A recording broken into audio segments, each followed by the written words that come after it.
Hello guys, welcome back to our channel Bezawada పిల్ల. ఇవాళ నేను చేయబోయే రెసిపీ వచ్చేసి క్రిస్పీ ఆలు కర్రీ. ముందుగా బంగాళదుంపలు 1/2 kg తీసుకున్నాండి. వాటిని ఇలా క్యూబ్స్గా కట్ చేసి పెట్టుకున్నాను. పచ్చిమిర్చి చీలికలు, ఉల్లిపాయ చీలికలు, అలాగే కరివేపాకు. ముందుగా స్టవ్ ఆన్ చేసుకుని కడాయి పెట్టి డీప్ ఫ్రైకి సరిగ్గా ఆయిల్ వేసి హీట్ చేసుకోవాలండి. ఇలా హీట్ అయిన దాంట్లో మనం ముందు కట్ చేసి పెట్టుకున్న ఆలు ముక్కలు అనేవి వేసి ఇలా గోల్డెన్ కలర్ వచ్చేంత వరకు ఫ్రై అవనివ్వండి.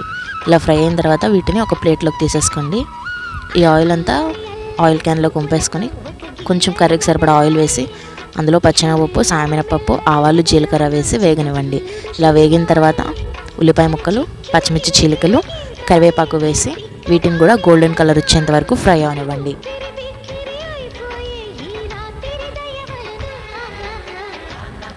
ఇవి ఫ్రై అయిన తర్వాత మనం ముందుగా ఫ్రై చేసి పెట్టుకున్న ఆలు ముక్కలు అనేవి వేసి అందులో కొంచెం పసుపు, ఉప్పు, కారం వేసి ఒకసారి తిప్పేయండి.